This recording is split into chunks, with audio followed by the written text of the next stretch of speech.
Muy buenos días. Les damos la bienvenida a todas y todos los presentes a este primer encuentro de Educación Rural Santafesina. Educación rural, productora de cultura, lo que permanece y lo que se transforma, resolución ministerial en trámite. Muchas gracias por asistir a la instauración de la Semana de la Educación Rural. La educación santafesina tiene una rica trayectoria y una vasta historia vinculadas con la educación rural. No es casual que el Día Nacional del Docente Rural, que cada 9 de noviembre visibiliza y pone en valor las prácticas educativas de la docencia rural argentina, se deba a la memoria de Ángela Peralta Pino, una docente santafesina. Nacida en Providencia, departamento de Las Colonias, esta maestra rural desarrolló un gran recorrido de compromiso social y educativo con las infancias de los ámbitos más vulnerables en el norte provincial. La maestra Caracol, como efectivamente se la llamó, llevó adelante una experiencia de escuela itinerante montada en un vagón de trenes que permitió acercar la educación a los ámbitos rurales más dispersos de la geografía provincial. En este año 2021 se cumplen 120 años de su natalicio, ocurrido el 9 de noviembre de 1901. Es por ello que desde el Ministerio de Educación de la provincia de Santa Fe impulsamos un plan trienal de fortalecimiento de la educación rural que lleva su nombre. Y en el marco de él inauguramos así la Semana de la Educación Rural Santafesina, con el propósito de visibilizar la modalidad rural dentro del sistema educativo y las particularidades del rol de los y las educadoras en contextos territoriales diversos, como señas de identidades que, al igual que la maestra Caracol, necesitamos reconocer y celebrar en cada comunidad santafesina. A continuación, nos predisponemos a escuchar palabras inaugurales a cargo del señor director de Educación Rural, profesor Ubaldo López. Bueno, gracias Claudia, gracias Leo. Muy bienvenidos a todos, bienvenido a Víctor de Bloque que nos está acompañando en el primer encuentro. Víctor, que es el secretario de Educación, le agradezco su presencia. Y bueno, también de Norberto Pellegrini, que es nuestro compañero de la Dirección Provincial de Tecnologías Educativas, que siempre nos hace el soporte tecnológico de toda la transmisión. Bueno, muy contentos, como lo decían recién los compañeros aquí. Para nosotros es muy importante poder empezar a celebrar esta Semana de la Educación Rural por una decisión política de nuestro gobernador Omar Perotti, de nuestra ministra la licenciada Adriana Cantero, también Víctor de Bloch, que estuvo a cargo de lo que fue la orgánica del Ministerio de Educación cuando comenzó esta gestión. Se crean en forma inédita y por primera vez la Dirección Provincial de Educación Rural en el marco del organigrama del Ministerio de Educación de la provincia, justamente para respetar la lógica de lo que es la Ley Nacional de Educación, para que la modalidad rural justamente tenga un espacio que no lo tenía. De la misma manera, otras modalidades como la Dirección Provincial de Educación Intercultural Bilingüe también fue creada en esta nueva orgánica, dándole justamente visibilidad a algunas modalidades del sistema educativo que antes en el Ministerio no lo tenía. En ese sentido, para nosotros es muy importante este momento, este encuentro, poner en valor.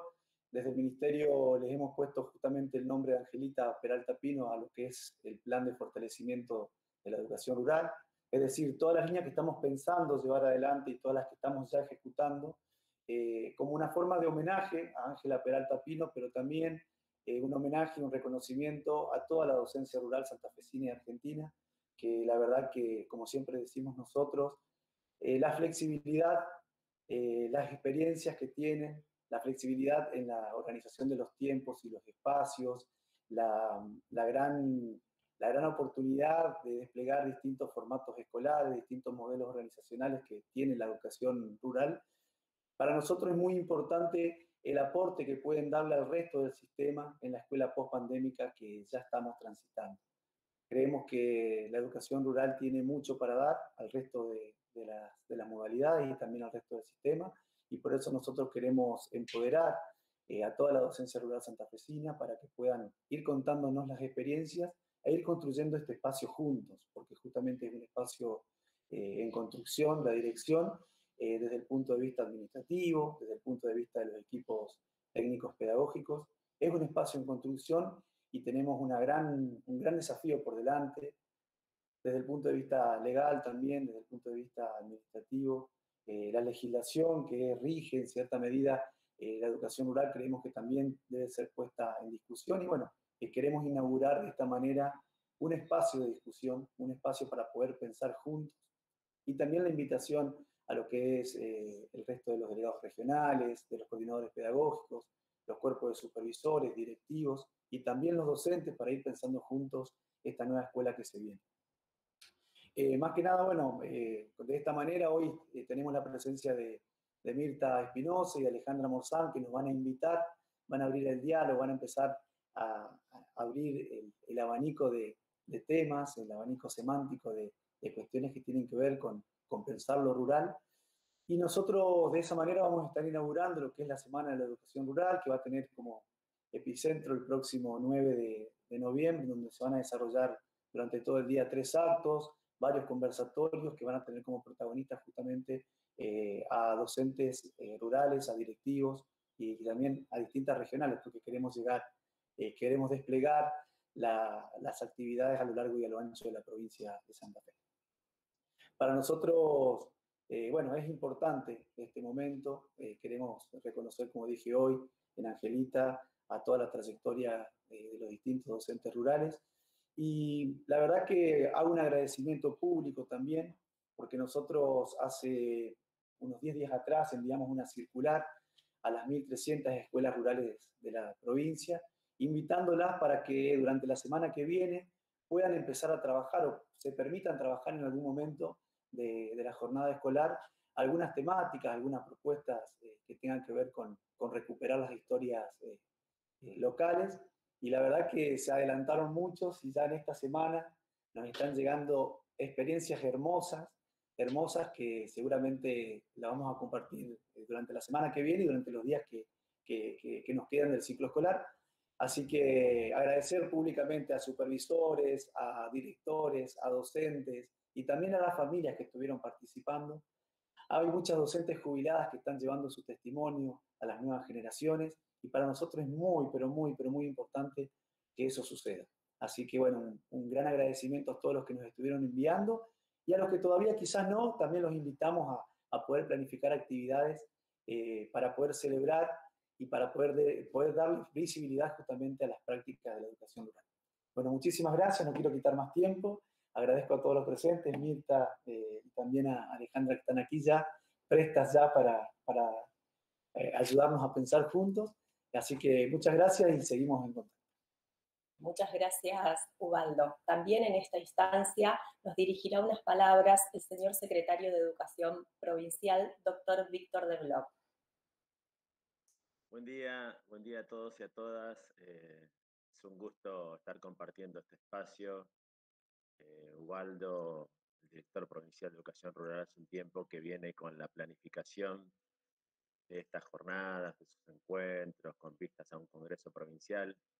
Hemos avalado desde el Ministerio, con la ministra de Educación, Adriana Cantero, y quien les habla, con la Subsecretaría de Desarrollo Curricular y Formación Docente Continua, hemos avalado la realización de todas estas actividades, estas convocatorias, que ponen en eje el valor de la educación rural en la provincia de Santa Fe, tanto en el sur, en el centro, como en el norte de la provincia.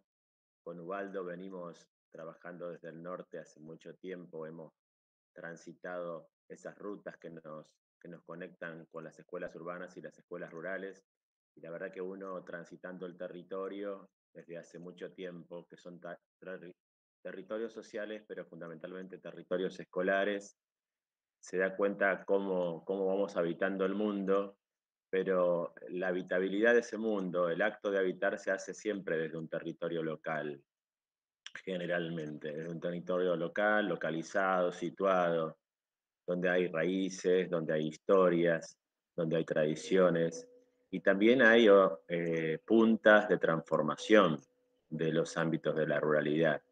En ese sentido, la creación en la orgánica de estas direcciones provinciales que mencionaba Ubaldo, como la de contexto de privación de la libertad, como la de EIB, como la educación rural, la verdad que posicionan un área específica de atención y acompañamiento al fortalecimiento de la educación rural en la provincia de Santa Fe, en el marco del plan de fortalecimiento Ángela Peralta Pino, que ha tenido ya unos recorridos interesantes desde el punto de vista de los espacios de formación y de capacitación que se han dado en forma online el año pasado y este año, también el plan de telefonía rural, también el trabajo sobre las infraestructuras de los edificios, de las escuelas rurales que habían estado bastante olvidadas y ahora tienen un acompañamiento importante desde las oficinas de infraestructura de las 9 regionales educativas.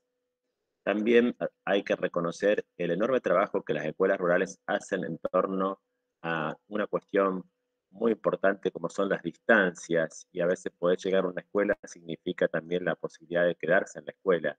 Entonces el desarrollo de los albergues, que no es un tema menor, los comedores, una cuestión que va acompañando el proceso de muchas escuelas rurales, especialmente escuelas rurales secundarias, las agrotécnicas, los núcleos rurales secundarios del último tiempo, que vamos a tratar de fortalecerlos activamente de tal manera que también la educación secundaria sea plenamente asegurada, además del nivel inicial y del nivel primario que tienen, en el caso de la escuela primaria, una larga tradición en la provincia de Santa Fe.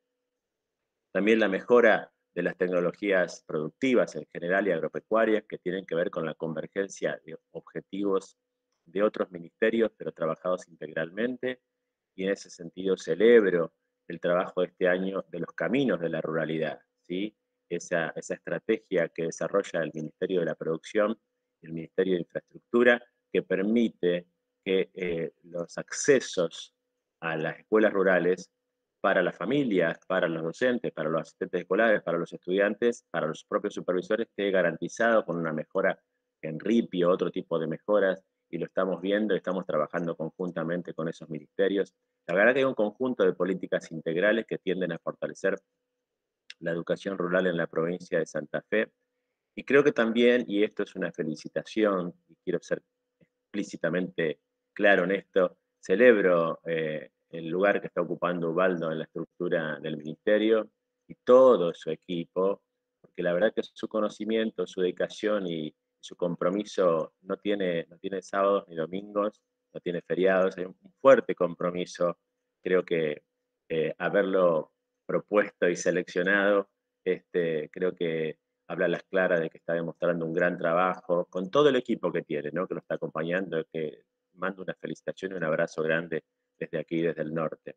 Bueno, todo esto que estamos hablando, y además los convenios que se firman con el INTA, el trabajo con ProHuerta, bueno, hay una serie de líneas que son todas integrativas, digamos, que tienden a la integración de políticas rurales, y en ese sentido quisiera de alguna manera destacar que la intención de la política educativa provincial tiene que ver con las políticas del cuidado en general, y cuando hablamos de políticas del cuidado hablamos de estar cerca de las escuelas, estar cerca de los docentes, y eso significa un trabajo territorial fuerte. Estar cerca de las escuelas, estar cerca de los más pequeños, de los nuevos, los que traen la novedad, los que traen el asombro, la curiosidad, que son las niñas y niños de las salas de jardín infante, de la escuela primaria, de las escuelas secundarias. Ahí hay una novedad importante que hay que cuidar de múltiples maneras y con una mirada atenta de los equipos directivos. Por otro lado, esa política del cuidado se enlaza también con las políticas del arraigo.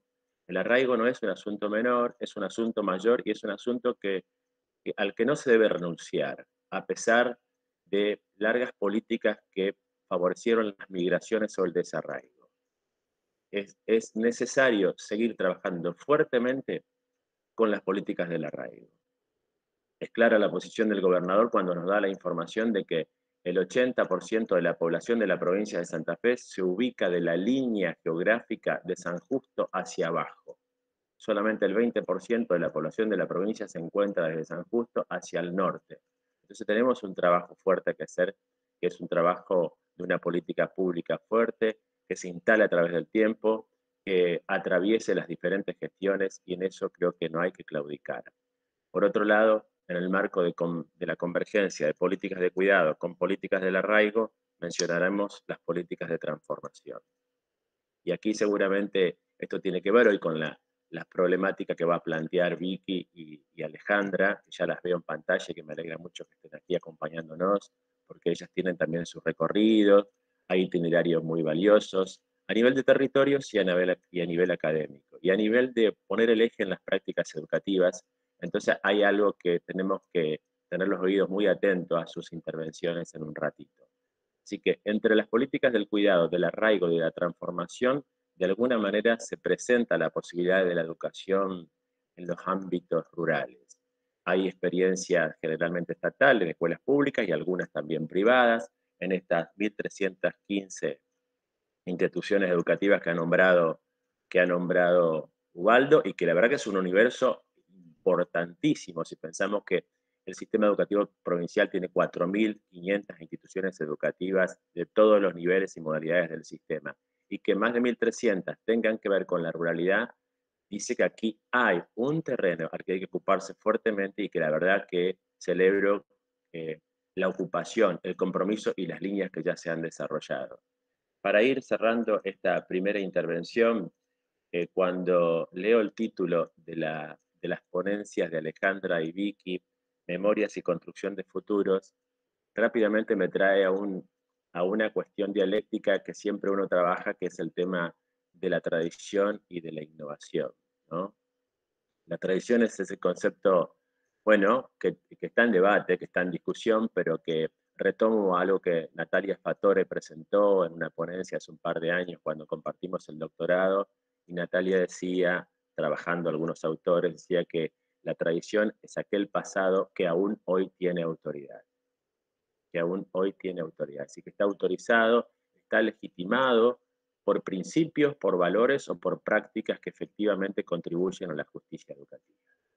Si tenemos si entre las costumbres y las tradiciones y los usos corrientes y los usos sociales hay que analizar para quedarnos con aquellas que verdaderamente hoy que se plantea y se discute la tradición, hay algunas que deben preservarse y cuidarse, uno podría decir, no podríamos abandonar el principio de la gratuidad, no podríamos abandonar el principio del Estado que intervenga y regule para producir más equidad o más equilibrio territorial, no podríamos podríamos vivir sin libertad de ninguna manera, podemos no contribuir con políticas igualitarias de ninguna manera. El sistema democrático es un sistema que merece mantenerse a pesar de que puede ser insuficiente en algunas respuestas, evidentemente hay que mantenerlo. Es decir, hay algunas prácticas, componentes de la cultura, de las culturas, que deben conservarse porque tienen valor imprescindible para el futuro de las nuevas generaciones. Pero por otro lado, esta dialéctica con la creatividad, con la innovación, con la novedad que traen los nuevos a la escuela, que son los sujetos que estamos educando, pero también la novedad que traemos las generaciones adultas porque seguimos reflexionando sobre lo que nos pasa. Entonces ahí hay entre la novedad, la innovación, la creatividad colectiva y la tradición un juego muy interesante que seguramente algo de eso nos van a dejar pensando Vicky y Alejandra en este trabajo interesantísimo, porque me resulta muy convocante el título de Memorias y Construcción de Futuro. La verdad que es una alegría estar compartiendo este espacio, nuevamente las felicitaciones a Waldo y a todo su equipo, todos los que están colaborando, y decirles a los que están aquí cerca en nuestra región norte, o un poquito más lejos en la distancia a través de las tecnologías digitales que hoy permiten este encuentro, que es una alegría enorme saber que están allí conectados, docentes, directores, supervisores, profesores, asistentes escolares, promotores de la vida rural, estudiantes de los profesorados, de los últimos cursos que están haciendo su práctica o que sus trayectos de formación de alguna manera están vinculados a la historia de la ruralidad, a las culturas rurales o que habitan un lugar rural. La verdad que es una alegría que podamos pensar juntos y que este trabajo de formación que hoy empezamos a generar nos permita la reelaboración para que las prácticas aún sigan produciendo mejora y que la justicia educativa llegue para todos, para todas, para todes. Así Así que es un gusto compartir este espacio.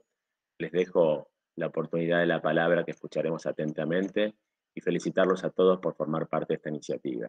Buenos días y muchas gracias a todos. Muchas gracias, Víctor. Hoy nos acompañan en este panel Alejandra y Mirta. Ambas tienen caminos comunes y en sus historias nos dejan entrever, como dijo Víctor, algo propio y sentido por años en el mundo rural. La situación de irse, el desarraigo que comporta emigrar desde Reconquista y Avellaneda para cursar sus estudios. Se reencontrarían años más tarde a través de kilómetros de territorios rurales recorridos, pasos en los que fueron embebiéndose y enamorándose de la ruralidad. Mirta en Entre Ríos, Alejandra en Chaco. Portan cicatrices en sus manos de callos, orgullosas de tantas siembras, cuidados y cosechas. Manos a las que les gustan de compartir semillas y cuidar la vida, porque algo de eso hay siempre en la educación en general y con sus especificidades en la ruralidad. Mirta Espinosa es profesora de Ciencias de la Educación, licenciada en Educación, Orientación, Educación No Formal, magíster en Educación categoría A de la Universidad Nacional de Entre Ríos, diplomada y especialista en Currículum y Prácticas Educativas de la Flaxo. En cuanto a actuación laboral, es profesora de grado de las cátedras Sociología de la Educación, asociada ordinario, y la cátedra Prácticas Docentes 2, titular, profesora de grado en programas, CEDIP y PROCAT, 2002-2020, profesora de posgrado, maestría en educación secundaria, director Félix Temporetti, continúa, profesora de posgrado en la maestría en la docencia universitaria en prácticas académicas 1 y 2, directora Susana Selman. En cuanto a titulaciones en el extranjero, egresada de la Universidad de Cham, programa de liderazgo educativo Finlandia 2017. Egresada 2020 de la Escuela de Altos Estudios del Holocausto, Yad Vashem, Jerusalén, Israel.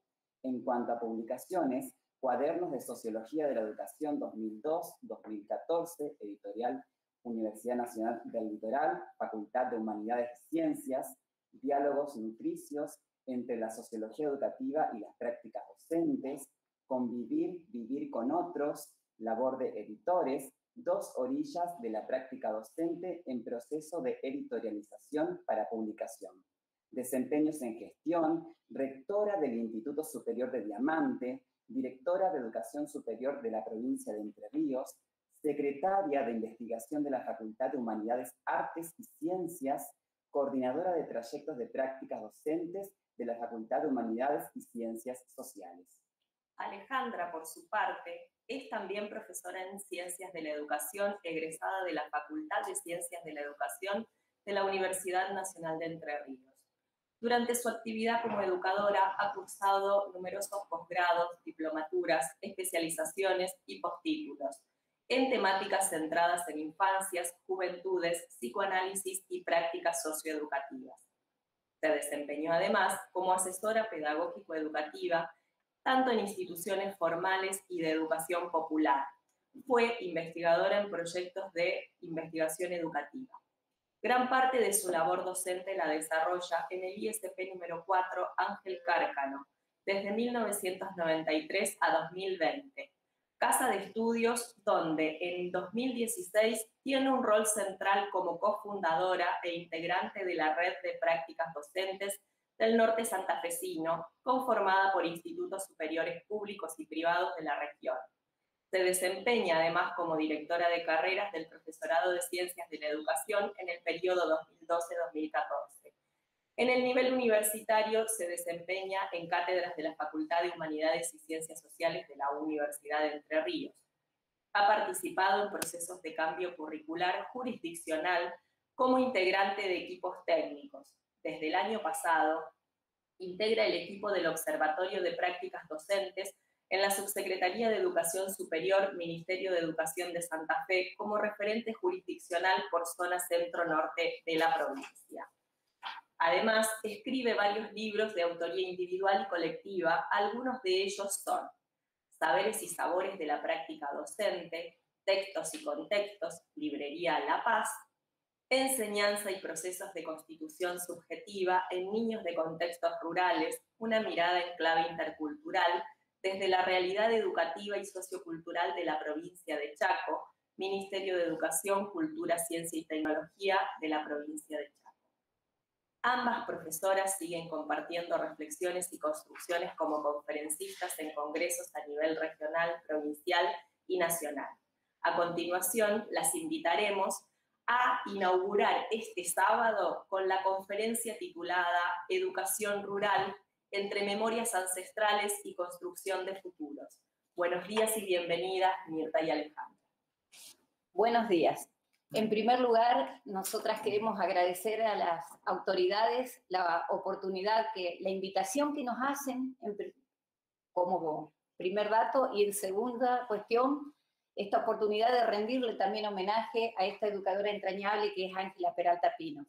Nosotros queríamos desde el inicio mismo, desde el título mismo, ir planteando algunas cuestiones de su trayectoria y de la actualidad de la educación rural.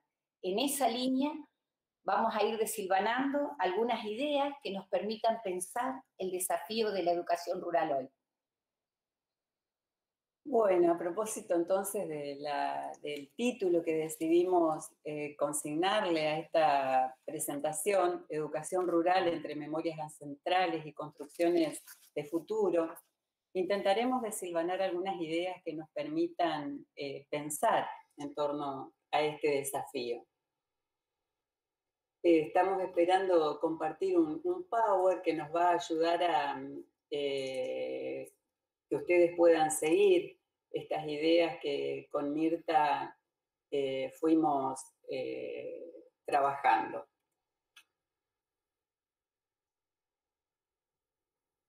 Lo que se hizo alguna vez habla. Palabras pronunciadas por Leticia Cossettini desde el umbral de su casa en una entrevista que recupera Ana Abramowski en una nota. Hay algo en la docencia en este tiempo que nos está llevando a recuperar historias, buenas historias, como sucede con esa decisión de tomar, esta fecha para la celebración de las jornadas. Hace unas semanas, mientras regresaba de algún lugar en auto, escuchaba la radio, como suelo hacerlo, y me sorprendió el comentario de un locutor, quien, haciendo referencia al fenómeno Netflix y las series, dijo algo así como: nos encanta ver historias, y agregó: yo a veces pienso qué lindo que sería que también nosotros nos animemos a escribir, a mostrar y compartir nuestras y otras historias. La verdad que me conmovió escuchar este comentario. Entonces, pensando precisamente en esto de las implicancias que tiene el contar y también el novelar historias, advertimos con Mirta algo sumamente interesante en el campo educativo. En los últimos años observamos una prolífica labor vinculada a la publicación de novelas sobre vidas de maestras, que si no han leído, invitamos a leer, tales como La maestra del río, de Raúl Dubrich, que, como dice en la contratapa de este libro, constituye una radiografía poética que va al rescate vivencial del trabajo de las hermanas Cossettini. Otra obra, La maestra de la laguna, un amor entre Boston y las Pampas, y la continuidad de esa historia en La salvaje de Boston, ambas de Gloria Casañas. La primera narra avatares en la vida de una de las maestras normales norteamericanas que llegaron al país entre 1860 y 1898 en el marco del proyecto normalista sarmientino. Y la segunda refiere a acontecimientos que vive una discípula suya que decide desandar sus caminos viajando a Norteamérica para especializarse en la enseñanza de los jardines de infancia. Otra novela, Las señoritas, de Laura Ramos, novela que pone en escena biografías de las 61 maestras norteamericanas que llegaron a nuestro país, también en el marco del proyecto normalista sarmientino. Se lee en ellas sus historias hechas de amores, tragedias, batallas pedagógicas y aventuras recortadas sobre el fondo de los antagonismos políticos presentes en el país a fines del siglo XIX. Y al lado vemos Mujer y maestra en un mundo de hombres, título altamente sugerente, de Viviana Rivero. Novela que contextualizada en Córdoba a fines del siglo XIX, está centrada en los conflictos que se le van presentando a una de las maestras normales, Mercedes, a partir de su ingreso a la docencia en el primer colegio estatal sin enseñanza religiosa. Y finalmente, otra novela, Un maestro, una historia de una lección de vida, de Guillermo Sacomano, que refiere a la historia de Orlando Balbonano, maestro neuquino, compañero de Carlos Fuentealba. Fíjese qué cantidad de novelas producidas en esta última década que narran y novelan biografías, historias de maestras argentinas. Decía Leticia Cossettini, lo que se hizo alguna vez habla.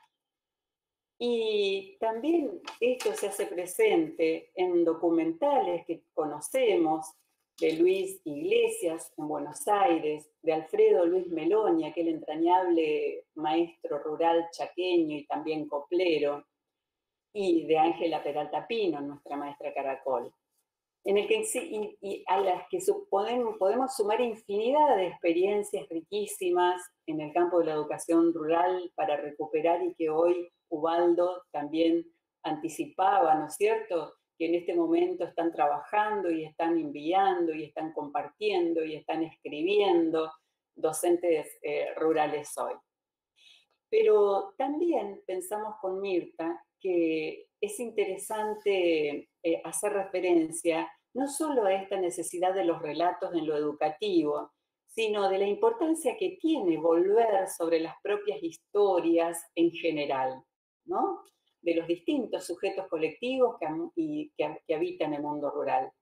Silvia Bleichmar, si puedes, en todo caso ahora hacemos una suspensión en el Power. Silvia Bleichmar, psicoanalista y socióloga, como Inés Rosbaco, psicóloga rosarina, entre tantos otros y otras teóricas y teóricos, nos hacen aportes altamente relevantes para pensar en todo esto. Por otro lado, pensamos que no es casual que en estos tiempos cobre la relevancia que está teniendo, por ejemplo, el tema de la biodecodificación, las prácticas de biodecodificación, de las constelaciones familiares, que se vinculan a este deseo de saber sobre las propias historias. Ir hacia nuestro pasado nos permite dar de algún modo respuesta sobre quiénes somos, constituyendo esto el suelo que nutre posibles futuros. Es en esta trama que se vertebran cuestiones identitarias fundantes de nuestro ser, entendiendo, por supuesto, la identidad siempre como construcción, no como un algo dado, cerrado, cristalizado. Entonces, una pregunta que nos hicimos en una oportunidad con docentes rurales chaqueños y que invitamos a actualizar hoy, aquí en nuestra provincia, en nuestros propios ámbitos laborales, es: ¿qué identidades reconocemos en estos entornos? ¿Cómo se definen y autoperciben los sujetos colectivos con quienes trabajamos? Cuando pensamos en la labor educativa de Ángela Peralta Pino, o también en la vida y obra de otras maestras como Rosario Ventos, La Charo, en La Cuña Boscosa, por ejemplo, en clave de sujetos colectivos, si nos retrotraemos a aquellas décadas, hablamos de peonada, hacheros, obrajeros. Hace décadas, y en este norte santafesino, reconocíamos la fuerte presencia de trabajadores golondrinas, de hacheros, de zafreros. Por otro lado, la presencia de comunidades originarias que comienza a visibilizarse abriendo camino a la educación intercultural. Y entonces el reconocimiento colectivo de su ser o su modo de estar, diría Kusch, Cuom, Mocoví. Identidades que fueron construyéndose amasadas por la memoria. Ahora bien, hoy, aquí, en nuestro aquí y ahora rural, ¿cómo se actualizan esas memorias? ¿Qué identidades se construyen en el entorno rural? En medio de las transformaciones sociales, económicas, tecnológicas, poblacionales acontecidas en las últimas décadas. Tal como lo refiere Alejandra y como alude el título de nuestra presentación, lo que nos interesa pensar hoy con ustedes en este colectivo que construimos para este encuentro es la relación necesaria entre las memorias ancestrales y las construcciones de futuros. Cuando hablamos de memoria, sabemos que memoria es es un adjetivo que significa aquello que se recuerda.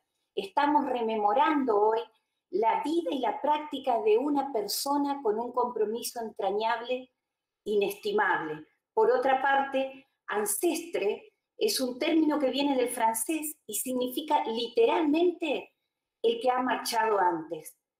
En otras palabras, aquel que ha pasado por la vida antes que uno. La memoria ancestral, por lo tanto, no es aquello que quedó acumulado o almacenado en un rincón. Es un recuerdo activo de lo que está guardado. Los pueblos originarios nos pueden enseñar muchísimo de eso, como ya lo ha planteado Alejandra. Pero memoria son también los conocimientos de los que pasaron antes. Ángela Peralta Pino marchó antes, marchó en un vagón tirado por un tractor a veces, para que algo del orden de lo educativo fuera posible en el norte santafesino. Y desde esa educación propongo pensarla, desde una educación adjetivada por lo rural. ¿Qué era lo rural cuando marcharon las ruedas de la escuela rodante número 942 de la maestra Angelita? ¿Qué es la educación rural hoy? En el norte santafesino, hace algunas décadas era común escuchar un dicho muy popular que yo pude repensar en su significado solo cuando fui adulta. Dale que yo soy del campo. O no me charles porque yo no soy del campo. Lo volví a escuchar en los jóvenes del profesorado rural de Alberdi, cuando fui profesora allá en Entre Ríos. Solía y suele ser una respuesta cuando una persona piensa que está siendo engañada o ante una picardía. Es muy interesante que soy del campo o que no soy del campo. Hay mucha condensación semiológica de sentido, de significado y sociológica en esas palabras por lo que se afirma y por lo que se propone de modo tácito cuando se suelta un dicho como ese. Generalmente, luego de la primera lectura que registra solo la ironía, descubrimos detrás los estereotipos, los imaginarios prejuiciosos y muchas veces hasta peyorativos que porta. Una clara identidad a partir del espacio rural que se habita. Una identidad que solía representarse y aún ocurre como ingenua, como crédula, como simple. Tácitamente carentes de astucia o de inteligencia como las personas de las ciudades. Estos discursos estigmatizantes que tenían vigencia y cuyos residuos aún suelen estar presentes en algunos discursos, es necesario trabajarlos en la formación de los futuros docentes rurales. Es necesaria su deconstrucción crítica en claves sociológicas, semiológicas, psicoanalíticas, para entender los impactos de aquellas concepciones en las prácticas de los futuros maestros rurales que se están formando. Al mismo tiempo, proponemos con Alejandra una mirada estructural del campo, una mirada estructural de lo rural, global, que no olvide ninguno de los hilos de la trama compleja que es la ruralidad. Podemos decir con certeza, con el sociólogo inglés Raymond Williams, que no existe el campo. No existe el campo, dice Raymond Williams. Lo que existe es un espacio rural, social, con muchos modos de vivir y sentir el campo. Esta idea es muy importante porque nos permite romper con la lógica y las imágenes folclóricas cargadas de un exotismo fabricado acerca del campo, cuyo propósito ideológico es muchas veces impedirnos pensar los contrastes y las desigualdades sociales. En esta línea, en mi experiencia de formadoras de maestros rurales, quiero contarles que cuando comenzaba cada año lectivo, la primera clase de Sociología de la Educación, allá en Alberdi, en Entre Ríos, recibíamos a los estudiantes con una bolsita llena de papeles en blanco que repartíamos. Primera clase. La inmensa mayoría de los estudiantes jamás habían cursado una sociología en su vida escolar. Tampoco podíamos afirmar que tenían tanto entusiasmo, pero había que saber mirar bien. Sociología era una materia más en esa grilla numerosa. Cada papelito era, a propósito, bastante pequeño, una tirita delgada. Y la única pregunta que le hacíamos en esa primer clase era, ¿qué es para vos el campo? ¿Qué es para vos el campo? Aclarábamos que no pedíamos una definición de libro, de autor o un concepto, simplemente una opinión. Ellos, los estudiantes, venían en un 75% de zonas rurales cercanas y lejanas. ¿Cómo pensaban y analizaban el lugar donde nacieron y vivían? Cada año, invariablemente, las respuestas eran que el campo era lo verde, lo tranquilo, lo fresco, la naturaleza, los pajaritos, mi familia, la inocencia, la bondad y la honestidad. Luego transcurría un año de fuerte trabajo pedagógico y sociológico sobre enfoques, textos y autores de la sociología rural. Y entonces, tímidamente al principio, pero luego infaltablemente, aparecían los pools de siembra, la desagrarización, el despoblamiento, el dolor por los hijos que migran, el glifosato y todos los llamados fitosanitarios, el abandono de los caminos rurales, la concentración de la tierra.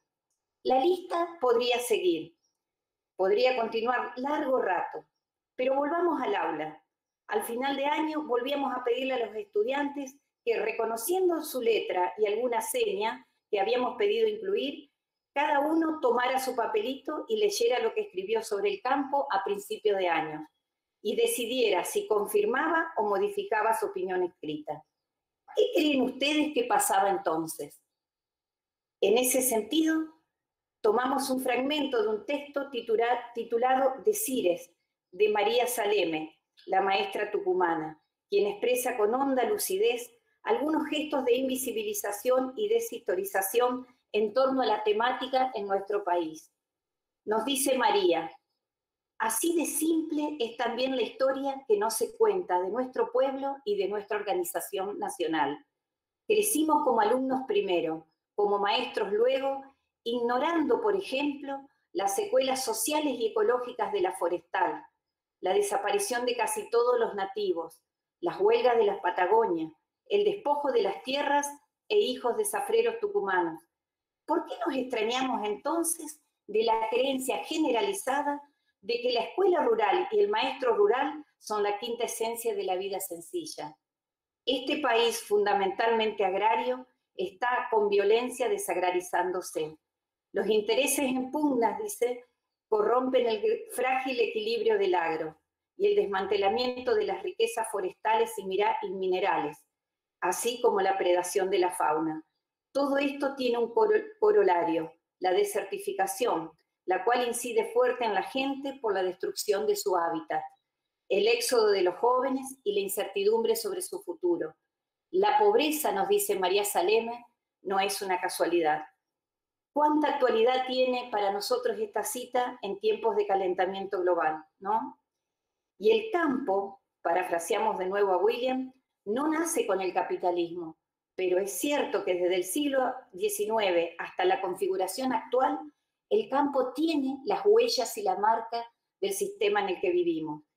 Entonces, pensar hoy el modo de producción agrícola implica pensar el modo de articulación de unas lógicas, de unas modalidades de producción del mercado. Y entonces las desigualdades del espacio rural cobran materialidad social. Es decir, nosotros podemos verlas en las producciones y en las prácticas concretas.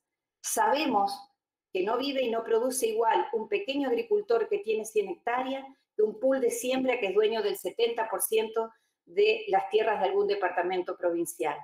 En estos distintos paisajes, en estos distintos modos de vivir y de sentir el campo, somos o seremos maestros rurales.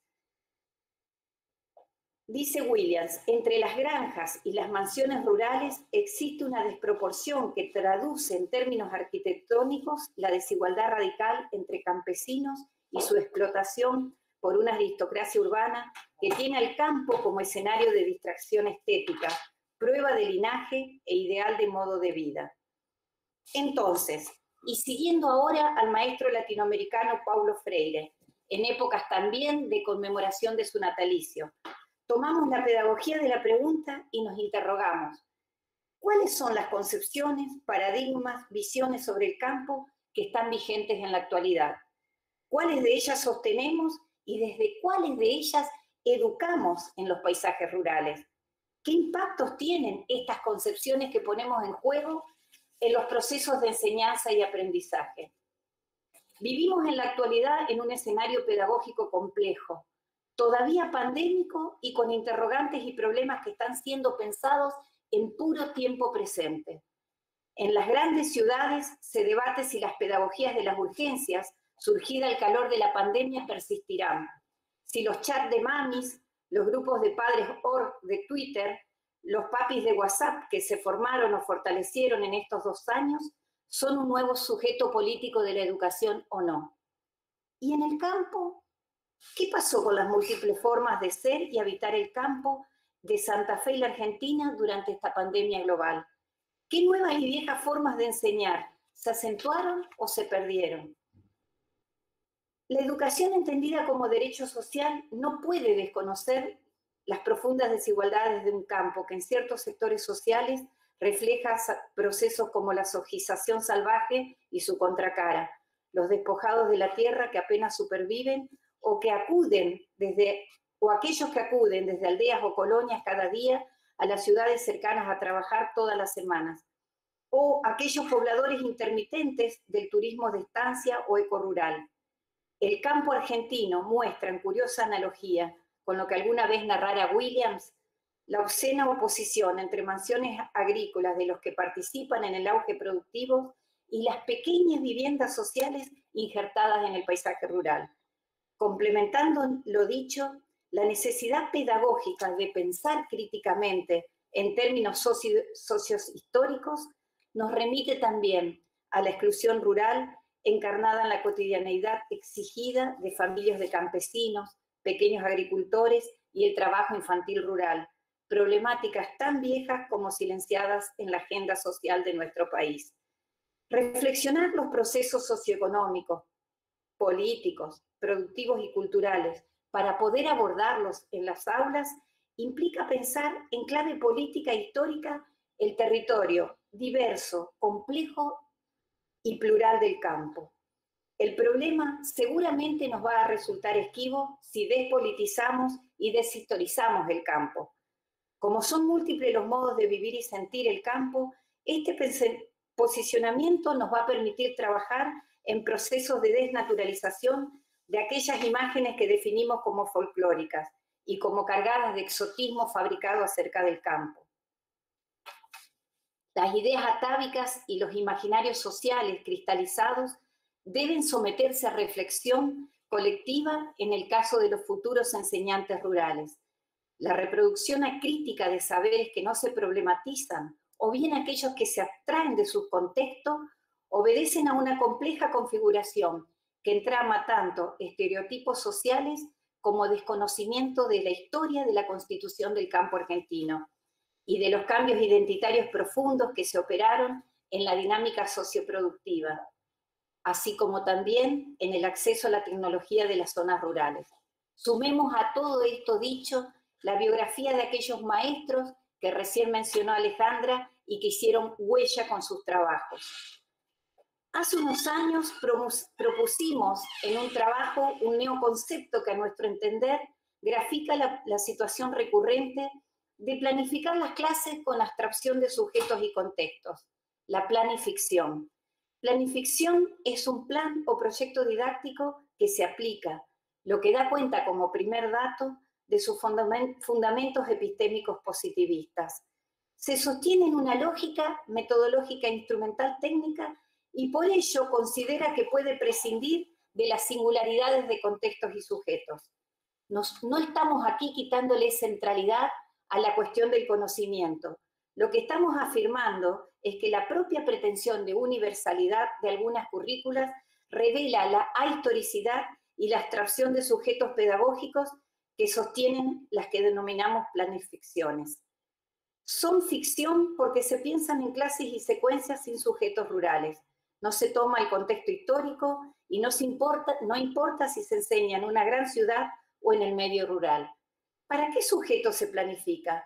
La propuesta es siempre universal y lineal. Luego, los estudiantes se reciben y se encuentran con sujetos encarnados reales y en contextos socioculturales y económicos complejos.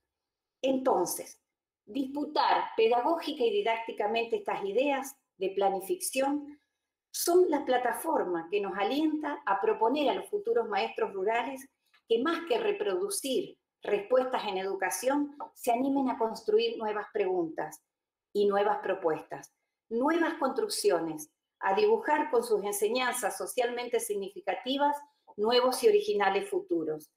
Si los sujetos del campo no son solo ni en primer lugar esas personas inocentes a las que se pueden charlar, si logramos conmover los reduccionismos y las miradas empobrecedoras, entonces la formación docente rural toma seguramente otros sentidos y otros caminos.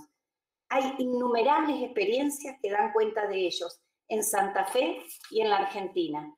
Quiero nombrar solo una más aprendida en la educación de adultos en Entre Ríos, el proyecto de rescate cultural proyectivo, que fue una hermosa herramienta pedagógica que posibilitó trabajar en la recuperación de la conciencia orgullosa de la identidad rural de estudiantes y de profesores, también de comunidades rurales. El rescate cultural proyectivo se trabaja para indagar de dónde venimos, quiénes somos y así poder construir hacia dónde vamos. Precisamente en esta línea nos pareció pertinente con Mirta compartir el relato de una experiencia muy interesante que llevamos a cabo, que llevamos adelante con maestros y maestras rurales del Chaco, que llevaron ellos adelante con sus alumnos, con sus alumnas y sus familias. Fue un trabajo que se realizó en el marco de un postítulo de educación rural del Chaco, que el Infod ofrecía la posibilidad de hacer en ese momento en las distintas provincias del país. En uno de los módulos decidimos proponer la realización de un trabajo de indagación sobre la trayectoria generacional ascendente de los padres y madres de los alumnos y alumnas en lo relativo, déjanos un ratito lo anterior, en lo relativo a procedencia, ocupación, propiedad de la tierra, propuesta de indagación a llevar adelante por cada docente con su grupo de estudiantes. Nos interesaba en ese momento poder trabajar con los y las docentes las transformaciones acontecidas en el propio territorio en torno a estas cuestiones que son vertebradoras a nivel social y subjetivo, para pensar en vinculación con ello la propia labor en las escuelas rurales. Percibíamos que en el caso de la educación intercultural había cierta claridad, al menos en la enunciación, en lo relativo al sujeto de la educación, con toda la problematicidad que ello implica. No así en el caso de la educación rural en general. ¿Quiénes son los sujetos? ¿Cómo se identifican? ¿Cómo se nombran los sujetos sociales con quienes trabajaban los maestros y maestras? El trabajo realizado nos brindó pistas para pensar en esas cuestiones.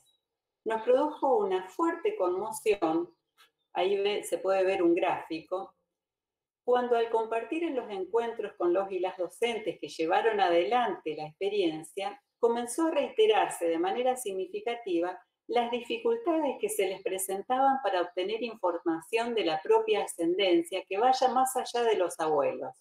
Como puede observarse ahí en el gráfico que estamos viendo. Fíjense que en el caso de los padres, el porcentaje de no sabe, no contesta, cuando se le preguntaba acerca de la propiedad de la tierra, si eran propietarios de las tierras en las que vivían o no, es menor, es ínfimo. Cuando vamos a los abuelos ya se acrecienta, es decir, hay muchos que no saben si eran propietarios o no. Y cuando vamos a los bisabuelos, fíjense cómo sube la barra, o sea, no saben, directamente no sabían. Vamos al otro cuadro, el que indica la procedencia. En ese caso pasa exactamente lo mismo. Fíjense cómo cuando a los padres se le preguntaba la procedencia, no hay prácticamente ínfimo el porcentaje que no sabe, no contesta. En el caso de los abuelos ahí se tiene presente, pero miren en el caso de los bisabuelos cómo sube la barra de no sabe, no contesta. Esto realmente fue muy conmovedor, ¿no?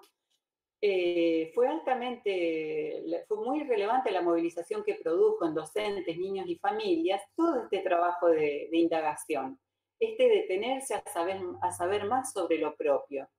Y luego pensar de qué manera esto nos convoca a revisitar nuestra mirada, diría Sandra Nicastro, sobre otras posibles intervenciones en clave de enseñanza que aporten a estos procesos necesarios de construcción de un nosotros ampliado para comprender cómo se inscriben esas identidades en él.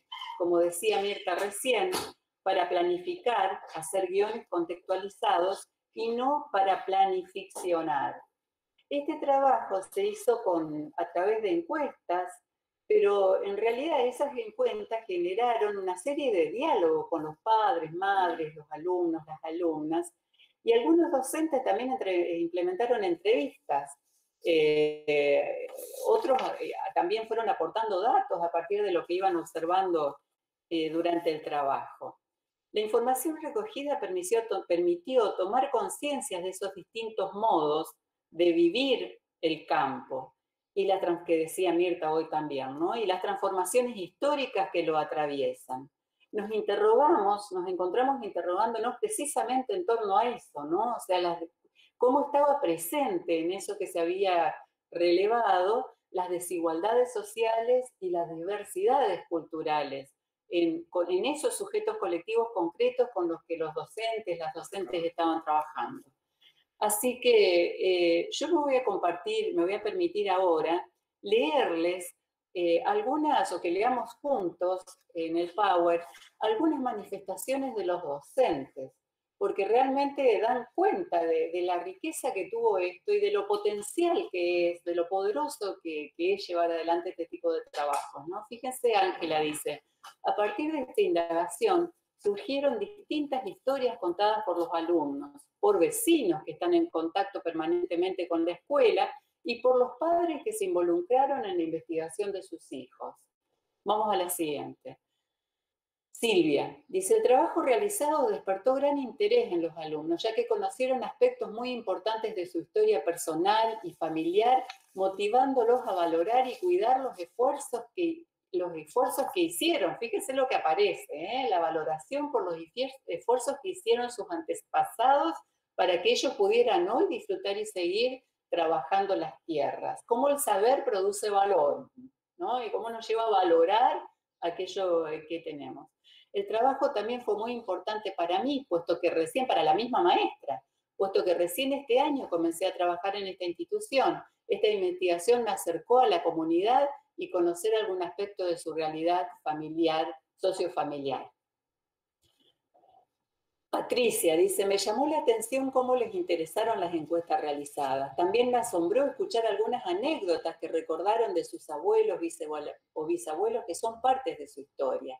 Se manifestó en lo trabajado las ganas de ampliar más, de conocer, de saber más sobre sus orígenes. Cómo abre el deseo, ¿no? Se conecta con el deseo.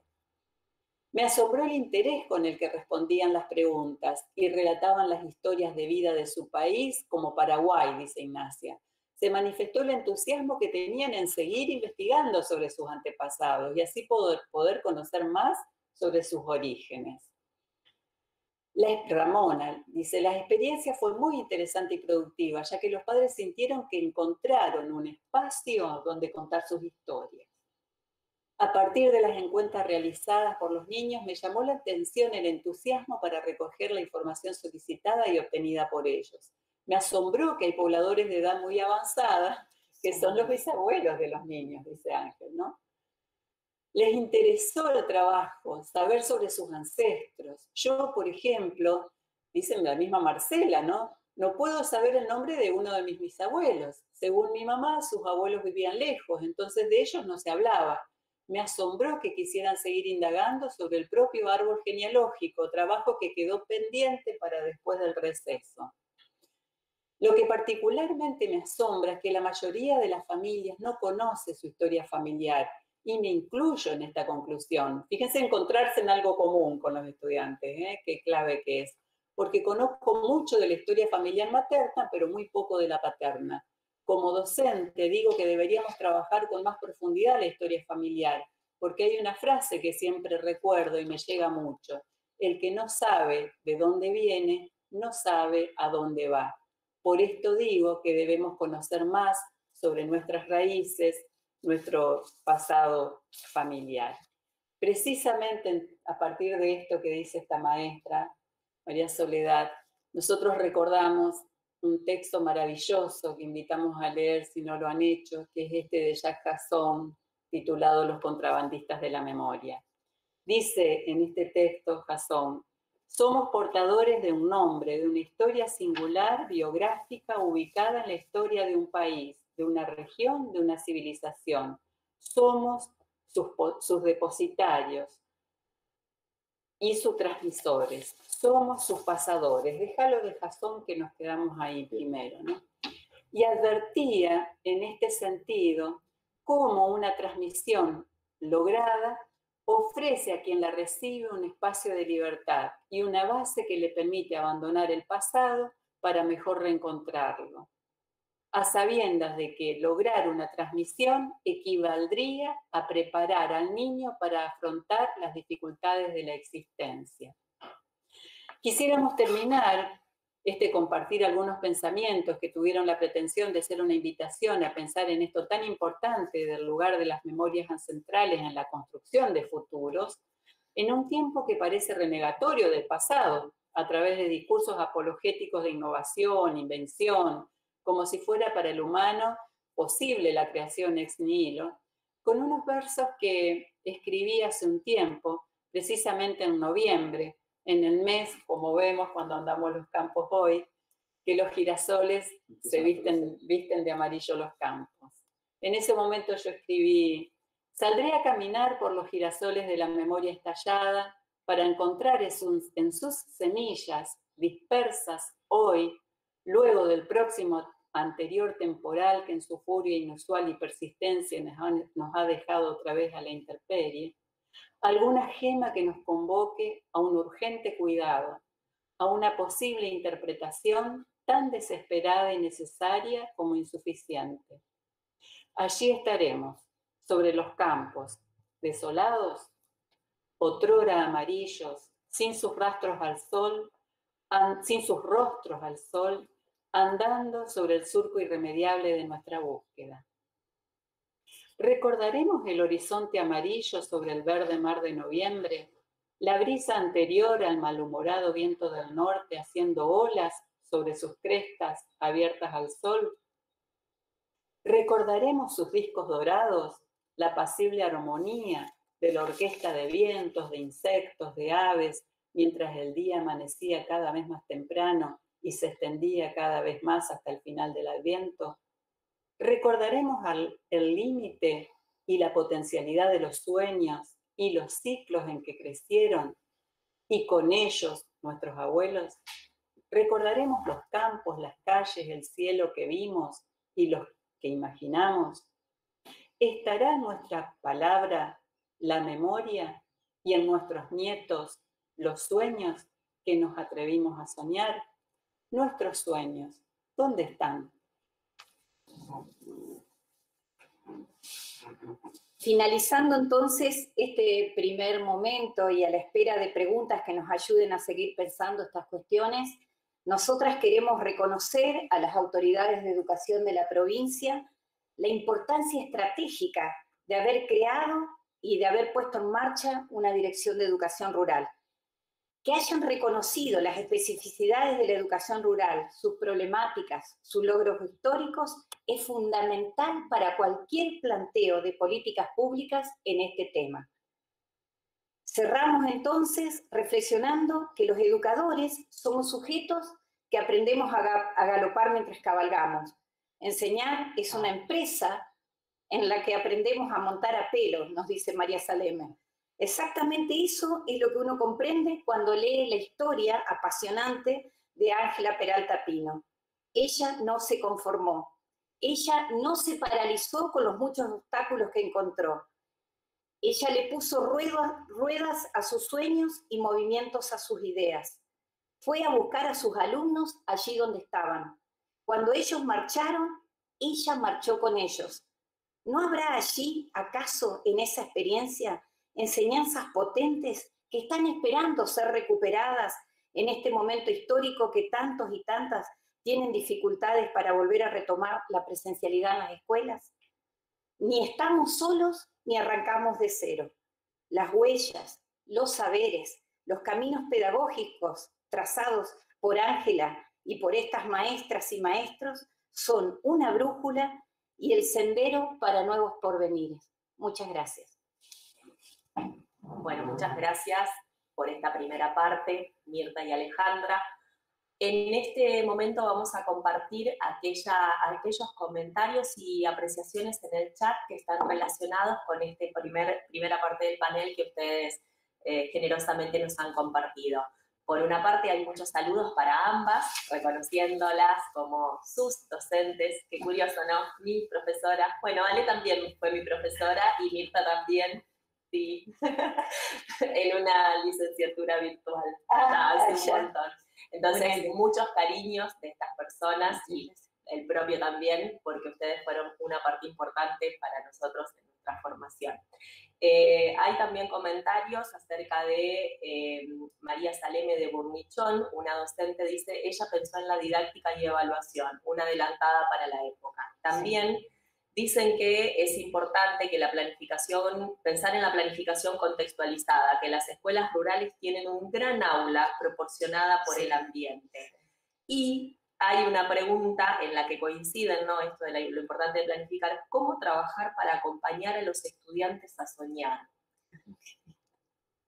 Sí, yo cuando dijeron esto del aula, tienen un gran aula, yo siempre remito a esta idea que, bueno, la planteé ahí en Saberes y Sabores, de que digo que no es casual que al aula se le haya escapado a la palabra aula la J, ¿no? Claro. Entonces, no es una jaula, es un aula, y jugar con esto me parece interesante.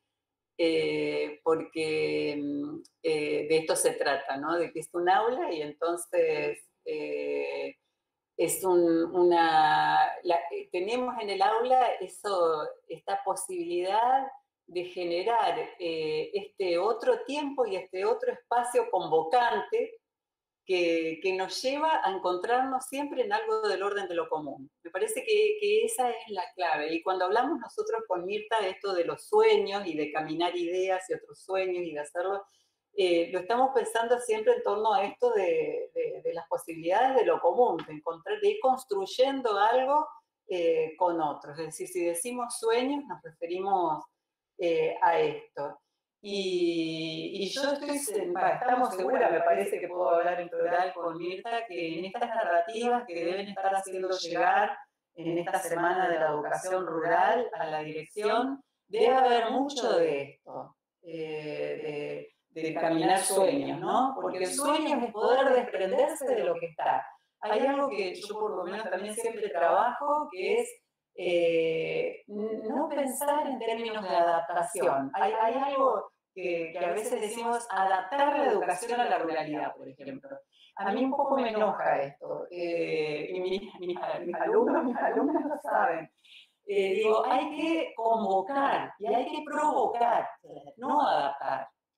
En esa misma línea, a mí me parece que parte de la potencia soñadora, ahí me pongo espinosista, no en mi apellido, sino en el filósofo Espinosa, digo, Tomás Espinosa, digo, parte, se ríe Víctor, pero parte de la potencia de poder pensar los sueños tiene que ver con esto que yo planteaba de la recuperación del orgullo por la conciencia y la identidad de lo rural, y esto que dice Alejandra y que están haciendo ustedes, de recuperar lo que se produce en las escuelas rurales, porque en el sistema educativo argentino en general hemos estado mucho tiempo, por esta cuestión epistémica de cómo se concebía el conocimiento, como muy cristalizados en la cuestión de la transmisión. Y yo creo que esto de convertirnos en narradores de nuestras propias experiencias, de lo que hacemos en las propias aulas, nos pone en un lugar de productores culturales a los docentes, que es muy interesante. Eso ya es parte de los sueños. Por ejemplo, algunos de los comentarios, también siguiendo, ¿no? Revalorizan la oportunidad de participar de una especialización en educación rural que realmente fue muy productiva y brindó muchos conocimientos y herramientas, porque permite poner en valor todo lo que hay en las escuelas rurales. Felicitan a la exposición y agradecen las sugerencias de lectura.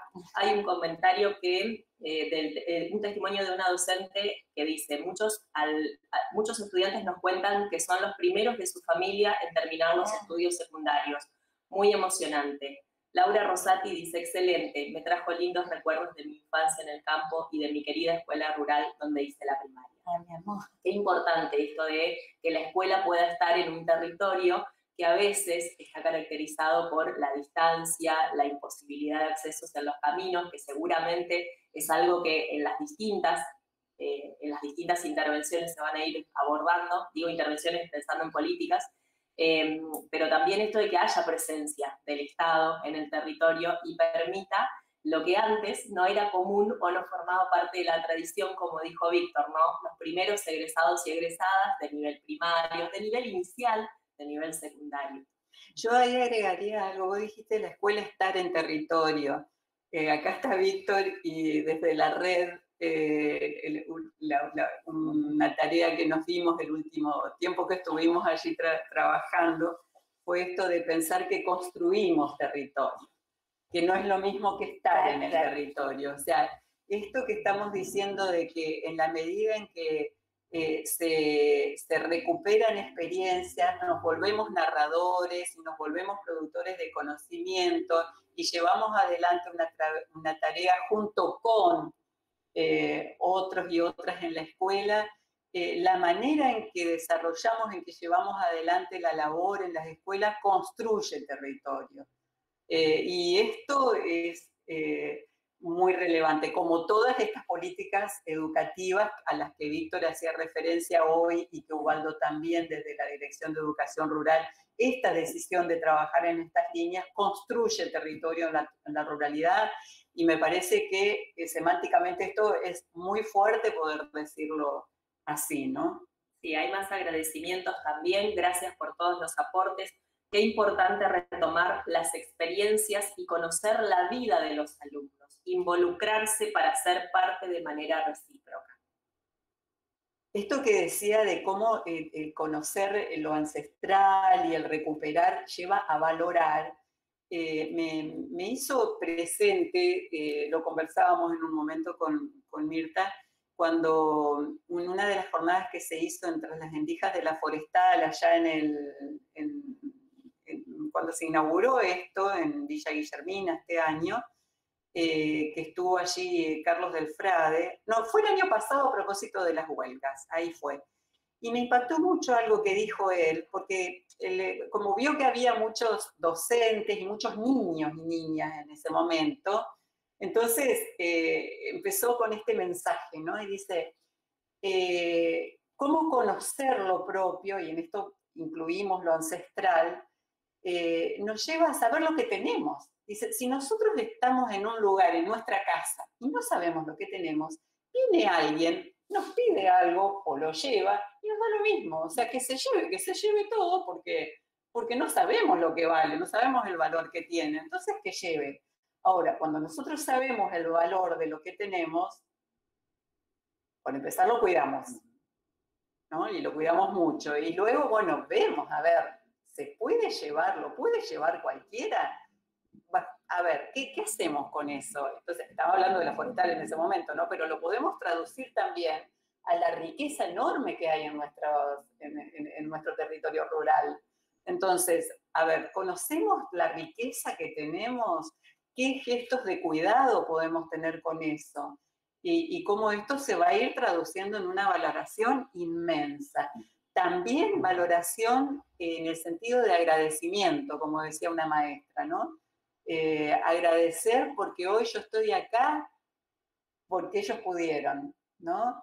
Me hace acordar ese fin de la película Todo comienza hoy, que es bellísimo, cuando Daniel Noff dice algunas palabras acerca de justamente esto, ¿no? De que si uno está en el lugar que está, si estamos como docentes en el lugar que estamos como docentes, es porque somos herederos y receptores de toda una historia previa que hubo que nos dijo que sí se puede llevar adelante colectivamente esto y esa generosidad viene de ahí, ¿no? O esa posibilidad que viene de ahí.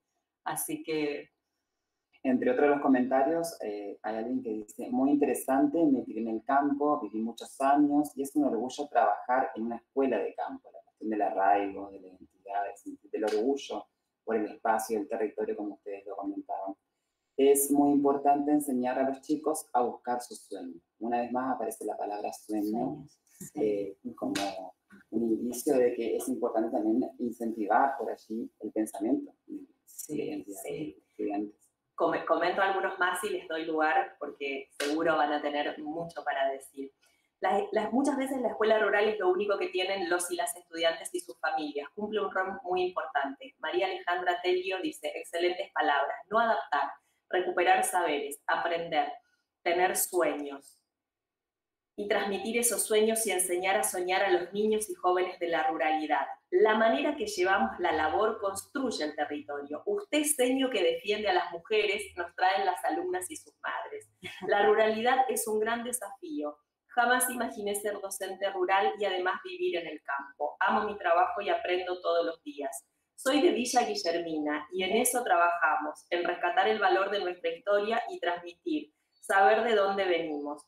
Un placer escucharla, sabias palabras. Cuando sabemos el valor de lo que tenemos, cuidamos y protegemos. Excelente espacio de intercambios. Claudia Meschini, importante exposición, valiosos aportes. Gracias por este espacio. En la ruralidad, los maestros apasionados no solo somos docentes, sino también conformamos una gran familia. Ale Batistela, gracias por sus aportes. La verdad que recuperar experiencias nos ayuda para poder avanzar. La educación rural es un gran desafío. Incentivar que no se deje de vivir en la ruralidad, el ir a las ciudades a veces no es lo más importante. Darle el valor que se merecen y aquí la educación tiene mucha importancia. Valoro esta propuesta, celebro las nuevas voces por la educación rural. Muchas gracias. Sí, yo quería agregar a propósito de esto que venía planteando Alejandra, lo de ampliar un poquito lo de planificación, ¿no? Es decir, cómo pensar adentro de la escuela rural misma esta cuestión de la recuperación de todo esto, ¿no? De las memorias. Y yo quería plantear esto de que adentro de las aulas rurales está la cuestión de los procesos de enseñanza y los procesos de aprendizaje jugados en claves identitarios, jugados en clave de pedagogía crítica, jugado en clave de estas memorias ancestrales que, como se planteó en la ponencia, ¿no? Es decir, yo creo que en lo rural es mucho más, está mucho más visibilizado la posibilidad de no caer en deshistorizar, no enseñar un currículum que no tenga historia detrás, o no enseñar un currículum, como decía Paulo Freire, como decía nuestra maestra Graciela Frigerio, que no tenga un posicionamiento político claro respecto a qué queremos enseñar, cómo lo queremos enseñar en términos epistémicos y en términos metodológicos. Esto que decía Alejandra, en el campo, el aula es la escuela, en el campo, el aula es la comunidad, en el campo, el aula se hace espacio en los paseos didácticos, en todas estas vivencias, experiencias que uno ha tenido, porque las ha compartido con los maestros rurales, las hemos vivenciado, y que sabemos que tienen algunas características singulares y que por eso es necesario, yo insisto muchísimo siempre con eso en Entre Ríos, atender desde políticas públicas específicas a esas singularidades, ¿no? Es muy importante. Por eso la valorización de una dirección que esté mirando esto, de un organismo dentro del ministerio que esté mirando y apuntalando el esfuerzo de los compañeros que están en cada espacio del territorio. Vicky y Alejandra, ¿me escuchan? ¿Sí? Sí. Bueno, un breve comentario en línea con lo que están diciendo. La verdad que ahora lo que dijo Vicky ya como que me exime de decir algo más, porque era por ahí.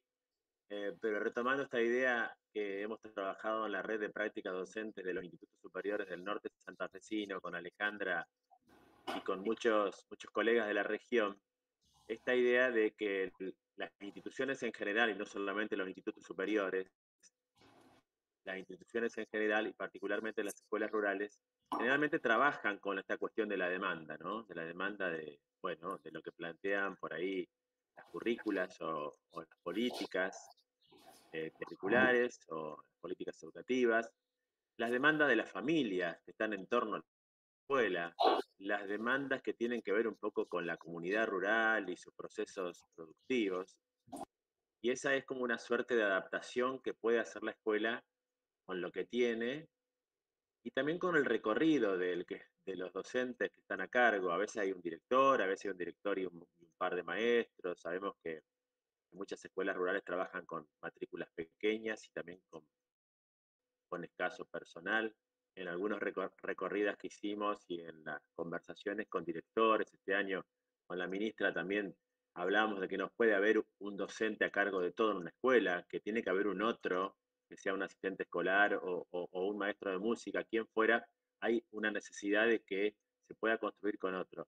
Y también es un trabajo que puede ser muy solitario, trabajar en soledad en ese sentido no es bueno, pero sin apartarme de la línea de lo que estaban dialogando, esta idea de adaptación en tensión con la construcción, o adaptación versus o barra transitoriamente versus construcción, digamos. Es decir, sí.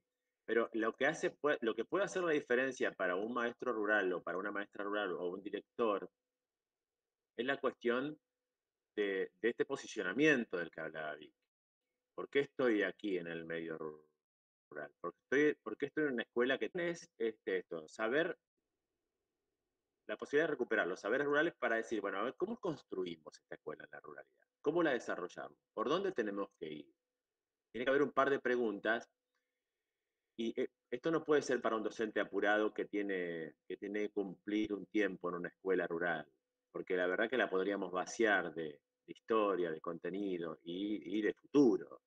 Así que coincido con esta idea de seguir trabajando qué sería la construcción de una escuela rural hoy, en estos tiempos contemporáneos. Y con las coordenadas que nos están atravesando, que ustedes de alguna manera las plantearon muy bien, como recuperándolas del pasado a partir de ciertas voces, y por otro lado, con las preguntas que hoy tiene en el marco de los efectos pandémicos. Pero está bueno recuperar esta idea de la construcción, que siempre es con saberes, si no, no va a estar la pregunta y no va a estar la posibilidad del desarrollo del pensamiento crítico tan necesario para nosotros como adultos que estamos en la escuela y también para los alumnos que están ahí. Yo creo que precisamente en esa línea, por ahí decía esto de la construcción, siempre es con otros, con otras, entonces en ese sentido decía adaptación no convoca, en el sentido de construcción convocante, o sea, una convocatoria a construir entre diversidad de sujetos que están comprometidos allí con la escuela, ¿no? Sí, totalmente. Comparto algunas expresiones más. Diariamente lo afectivo y emocional abren las puertas para despertar el interés de los estudiantes por soñar y el aprendizaje de nuevas herramientas que los ayuden a concretar esos sueños. Andrea Pacini, la escuela es importante en cualquier ámbito, pero en la ruralidad es la escuela con mayúsculas. Hay que hacer un gran trabajo para que quienes se desempeñan en la ruralidad lo asuman en clave de derecho. Belkis del Team. El año pasado realicé una actividad en la que le di participación a los abuelos de los alumnos. Me asombró la respuesta que tuve y la mayoría agradecieron porque sí se sintieron vistos. De la escuela 6210 de Isleta. La escuela rural tiene ese no sé qué que hace a las personas felices y que necesitan docentes que generen en los estudiantes un lugar donde ellos puedan sentir y descubrir. Rosana Vanessa Sosa dice, viajo hasta 60 kilómetros por 2 horas cátedras en escuelas rurales. Me preguntan por qué y digo que no tiene comparación. Debemos cuidarlas y buscar la manera siempre de dar oportunidad a nuestros estudiantes. A veces sentís esa soledad, pero estoy de acuerdo con algunos comentarios. La escuela y el docente es el lugar de encuentro, socialización, de vínculos que se entablan tan valiosos. Si ustedes me permiten, quisiera compartir brevemente una reflexión de una docente rural de la Cuña Boscosa, que en el año 2018, en un encuentro de las escuelas del oeste y del norte, estábamos trabajando en talleres para ver cuáles eran las situaciones que convocaban. Una de las situaciones era el agua, porque allá hay tierra, pero el agua no es buena para hacer huerta. Esta docente en su relato dice, les hacíamos trabajar sobre cómo percibían a través de los aromas, los colores, los sabores, y ella dice, hay un momento que evoco en mi memoria, que es después de la lluvia, el aroma con el que vienen los niños y las niñas a la escuela. ¡Qué hermoso! Y ella lo decía pidiendo disculpas porque dice, no tengo ánimos de ofender a nadie y quiero explicar esto también para que no quede fuera de contexto. En la población donde ella trabajaba, las familias podían juntar agua cuando llovía, y juntar agua significaba que podían compartir un balde para darse un baño antes de ir a la escuela. Y esto es realmente, nos habla de una docente que está asumiendo que el agua también es un derecho y está trayendo el ejercicio, el cumplimiento y el cuidado de ese derecho al trabajo pedagógico que tiene que ver con lo que están planteando ustedes. Sí, sí, exacto. Yo cuando escuchaba el análisis de Víctor y pensando que lo que pasa siempre, cada vez que hay una charla, una conferencia, un encuentro, que la gente escucha, reflexiona, se entusiasma, participa o no, y las preguntas que siempre nos quedan flotando, ¿no? Nosotros la semana que viene tenemos que volver el lunes a la escuela, ¿qué hacemos, no? Yo quería brevemente plantear algunos tips de lo que nombré, que es la experiencia del rescate cultural. En Entre Ríos el rescate cultural se llama rescate cultural proyectivo porque justamente acompaña esta idea que yo planteé cuando hablaba de memoria ancestral, ¿no? El ancestro es el que marchó antes, pero no como un saber que queda en un depósito, sino como un saber activo que puede ser proyectado al futuro, ¿no? En esa línea, dos breves, podríamos hablar ahora, pero dos breves cuestiones, dos breves estrategias didácticas que nos servían muchísimas. Una de las cosas que enseñábamos era hacer los rincones familiares, que los chicos traían fotografías viejas que tuvieran de la familia, ¿no? Entonces hacían los rincones de fotos. Y en los rincones de fotos, para presentar su pequeño rincón de fotos, algunos tenían un montón, otros tenían algunas poquititas, lo que ellos tenían que hacer era armar un pequeño guión con un familiar, preferentemente un abuelo o un tío mayor. Y ese era el rescate de la historia familiar. A partir de ahí, del diálogo entre el niño y el abuelo, o el niño y el tío, era impresionante las cosas que salían, ¿no? Esa era una de las estrategias didácticas, los rincones de fotografía, para que la escuela conozca a la familia y para que la historia familiar entre a la escuela, ¿no? Y otra estrategia didáctica que la voy a contar groseramente abreviada, se llamaba Los objetos de mi casa me cuentan una historia. Y en esa experiencia lo que nosotros hacíamos era pedirle que traigan algún objeto que hubiera estado en la familia por muchos años, que averiguaran la historia de ese objeto y que la pudieran escribir y traer a contar. A partir de eso presentaban la historia familiar. Los objetos de mi casa me cuentan una historia. Las cosas que lograban, las producciones que lograban los chicos y el modo en que eso vinculaba a la familia con la escuela, que ha sido siempre una cuestión sustantiva a resolver en educación, era impresionante. Por eso digo que esa experiencia en Entre Ríos ha hecho huella, realmente. Nosotros desde la dirección estamos impulsando justamente dentro del programa Acompañar. Bueno, una es el programa de huerta, porque siempre planteamos nosotros de que la huerta, pensando en el concepto de que el aula es un aula, no una jaula, y justamente que la huerta es un espacio de enseñanza, que justamente pensándolo de la pospandémica, pensándolo como un aula verde, donde poder intervenir. Y la huerta tiene eso de lo comunitario también, lo que hablamos siempre. Porque uno produce para la familia, para uno mismo, pero también cuando uno va a visitar a las familias del campo, la huerta está para ser compartida. Sí. La visita se tiene que llevar algo de la huerta, entonces tiene que ver con ese dar, con esa posibilidad de la esperanza que se posibilita y del compartir que se posibilita justamente en la huerta. Bueno, por ahí estoy viendo algunos comentarios que están pidiendo herramientas. Les contamos que ya tenemos las herramientas, los kits de huerta para empezar a repartirlo. Hicimos la capacitación. Acá estuvieron Claudia, Leo y Natalia, que es otra del equipo. Estuvieron llevando a cabo junto con el INTA la capacitación, la huerta ecológica de un enfoque agroecológico, que tiene mucho que ver también con lo que vos planteabas en estos nuevos modelos de producción y de qué manera la agroecología viene a saldar una deuda de una práctica cultural que muchas veces en el campo permite la radio. Claro, exactamente. Y mira, yo cuando vos decías esto de la huerta, por lo que genera en términos de compartir, de llevar, de traer, ¿no? Y todo esto, también la huerta es ocasión de compartir saberes, porque justamente cuando te pones con la familia y viene el padre, el abuelo que te dice, bueno, mira, la luna tal, vos no podés hacer esto, tenés que esperar el mes tal, y se empieza a conversar, y bueno, y allá cuando nosotros sentamos, y entonces viene toda la cuestión de los relatos y la historia. Yo haciendo un paréntesis con eso, hay uno de los mensajes que hacía referencia a esto de lo afectivo y lo emocional. Ahí también, como me pasa con el término adaptación, lo afectivo y lo emocional también me genera la necesidad de decir algo al respecto, que es cómo trabajamos esto de lo afectivo y lo emocional sin desvincularlo del trabajo con el conocimiento. O sea, porque no se trata, como por ahí lamentablemente algunas líneas lo están planteando en este momento de la educación emocional, como una cosa que va paralela o como convertir en cierta medida las aulas y los docentes en terapeutas y correrlos del lugar de enseñantes, ¿no?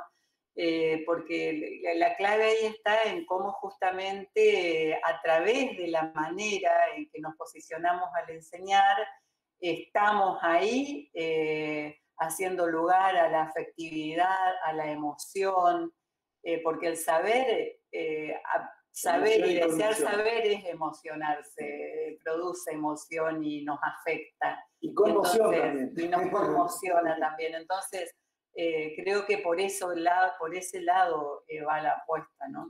El compromiso profundo de Irines Rosbacho con esa porción de conocimiento a la que cada niño tiene derecho y por la que yo voy a comprometerme para que la puedas tener porque te quiero. Claro. Ahí estamos recibiendo varios mensajes en relación justamente a esto. Rosana Sartor dice, comparto esta idea que lo que hace la diferencia es el posicionamiento ético-político. Carmen Wasinger dice, no adaptar sino incentivar y potenciar dentro del contexto cultural rural, tener en cuenta los valores y las costumbres. La escuela rural tiene un encanto y muchos misterios valiosos por descubrir. Los niños nos devuelven algo inmenso y es una retroalimentación constante y plena. En las escuelas rurales se forman verdaderos equipos de trabajo. Un docente rural no puede desconocer la historia del lugar donde se desempeña, no puede enseñar los contenidos descontextualizados. La identidad rural es lo que hace la diferencia.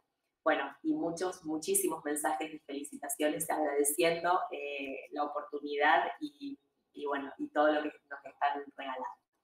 Claro, porque por ahí también en el ámbito de lo rural pasa con esto de, frente a muchas necesidades que se perciben, por ejemplo en este momento, cuestión conectividad, mismo la respuesta que diste, Ubaldo, en relación a las herramientas y demás, yo creo que ahí también está la advertencia de esta Violeta Núñez, esta mujer sabia, ¿no? Que cuando dice, ojo, los docentes no somos gestores de recursos.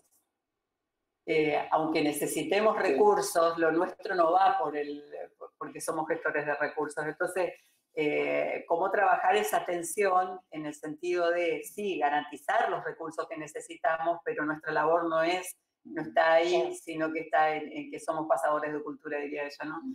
Y lo otro que también pensar en que a veces esto de, cuando decimos, bueno, trabajamos en determinadas realidades altamente también vulneradas y vulnerables en ámbitos rurales y demás, nos sucede eso, bueno, ¿cómo adaptamos nuestra propuesta? Vuelvo a eso, a estas situaciones, y yo siempre pienso en eso, que a veces caemos en la pedagogía de las migajas, digo yo, ¿no?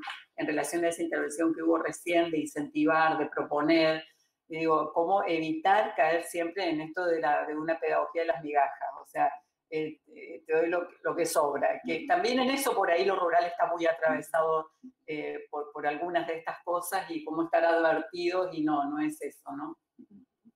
Estuvimos trabajando esta semana con la estrategia de museo con objetos familiares y realmente es fabuloso. Y una docente, Gabriela Hernán, dice, me encantó el aporte para desarrollar desde mi área tecnología. La escuela rural es una continua articulación entre escuela, comunidad e instituciones, ya que muchas veces es la única referencia pública o del Estado en parajes y pueblos. Sí, esto de rescatar así objetos, historias, hacer entrevistas, sujetos, saberes, yo digo, a veces, aunque no sepamos del todo qué vamos a hacer con eso, porque a veces no tenemos el proyecto de lo que vamos a hacer, pero yo creo que en ese sentido ya como hacer eso, como Estela Carlotto, esa figura que plantea tan fuerte de la cajita, ¿no? De guardar en la cajita las historias, aunque no encontremos el nieto o la nieta, pero la caja con todas esas historias que están guardadas.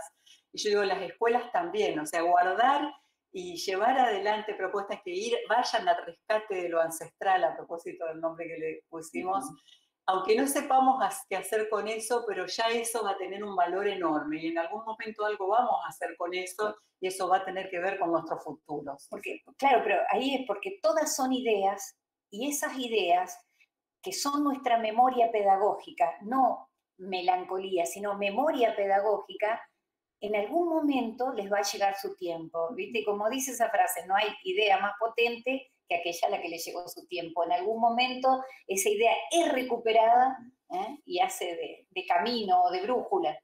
Sí, yo les comentaba hoy y me volé, me fui a la huerta, no sé por qué.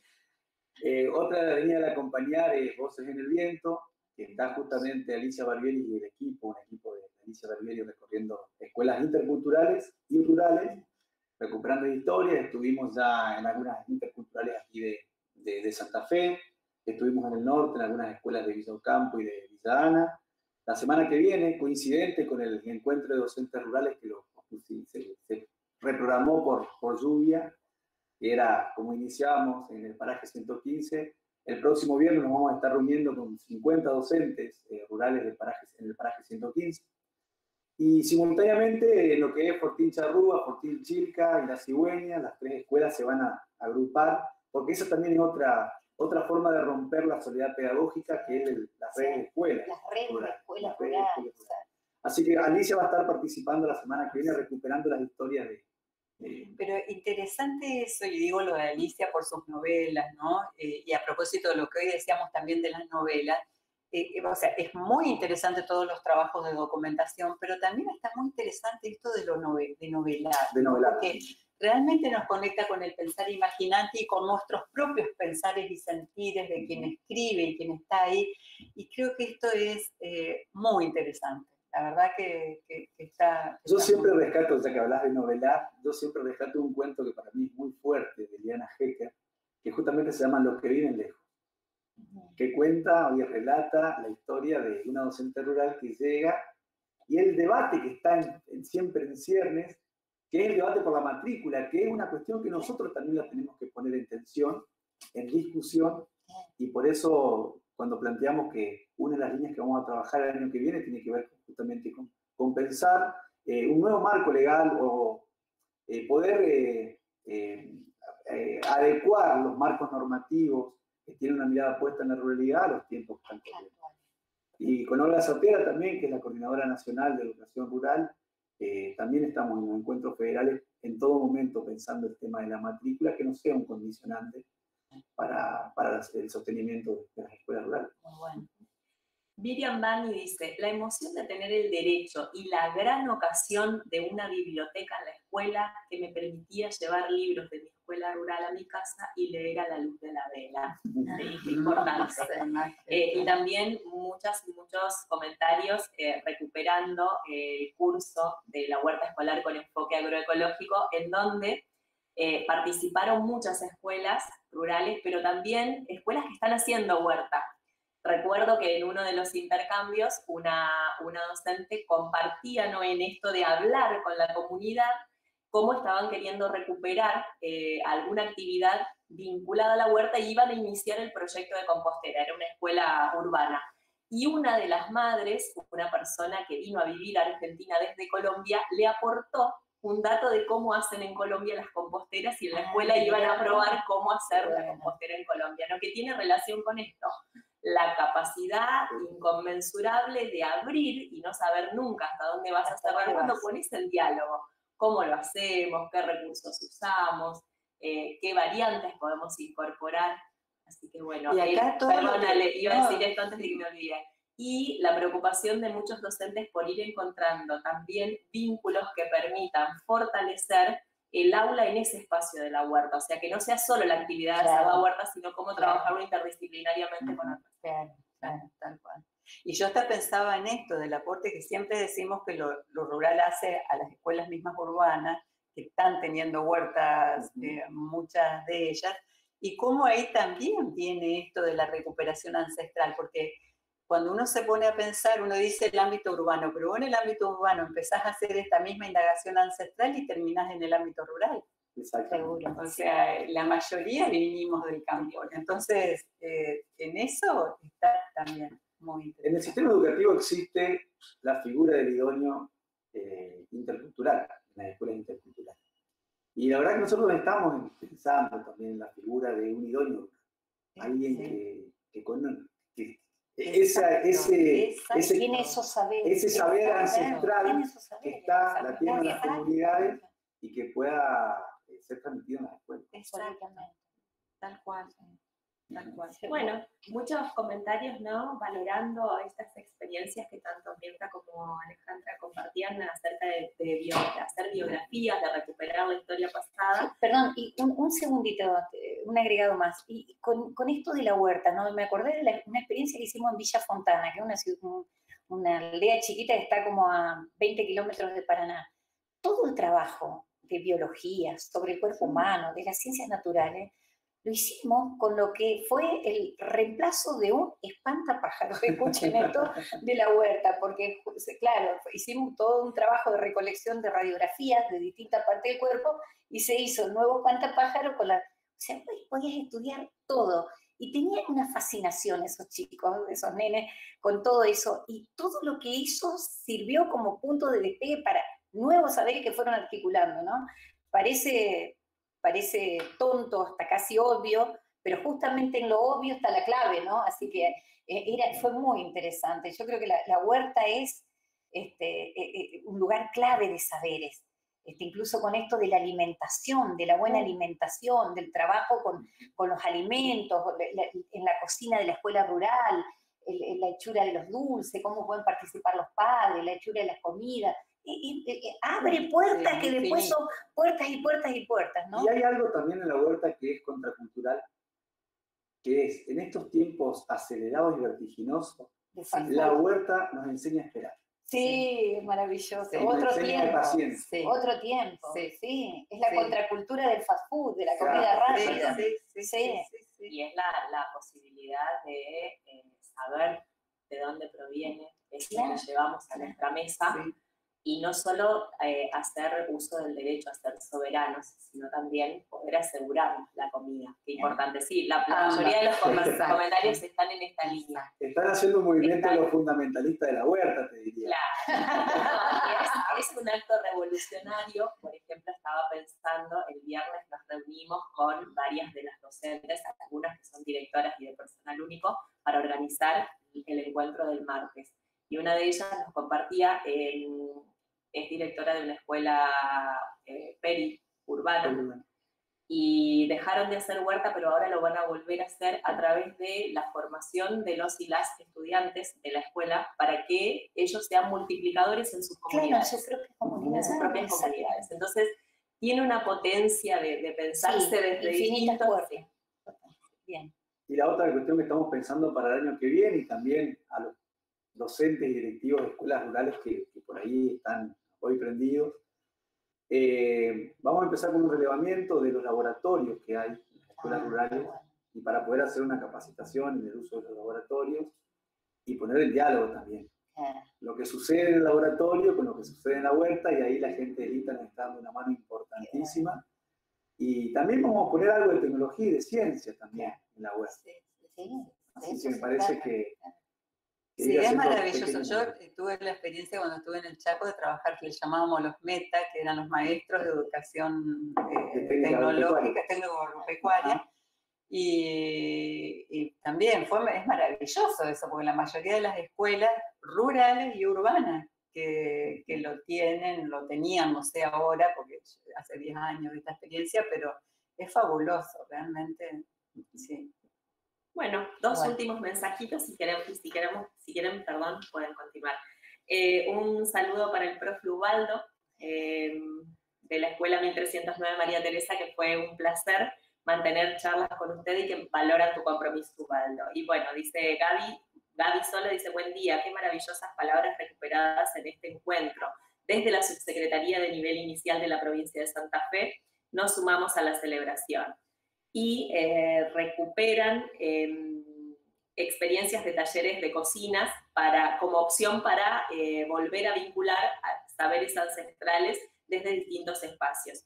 Gaby Sola también dice que invita a participar ingresando al blog de Nivel Inicial para poder mirar todo lo que hay allí cargado en relación a instituciones de nivel inicial en la ruralidad.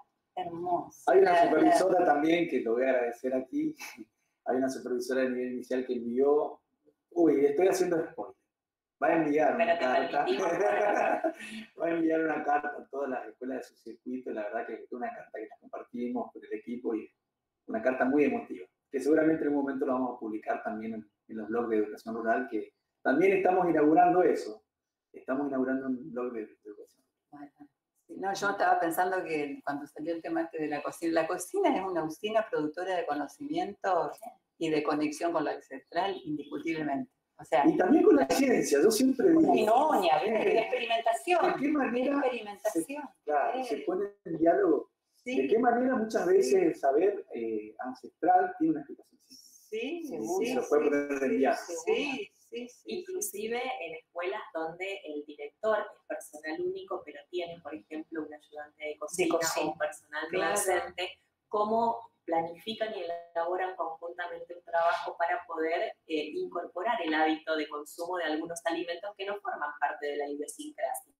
Claro. Porque no se había hecho antes, por ejemplo, huerta. Y uno piensa en términos de cambios culturales y dice, bueno, pero la escuela hace 50 años que está haciendo huerta. Claro, pero las comunidades están hace mucho más tiempo que las escuelas. Y esto de la historia ancestral de ser cazadores y del consumo de, por ejemplo, mucha carne, una dieta basada en mucha proteína, que cuesta trabajo romper. Claro, exactamente. Y por eso, trabajando juntos, hacen la cocina con los chicos, empiezan a incorporar las ensaladas, los canelones.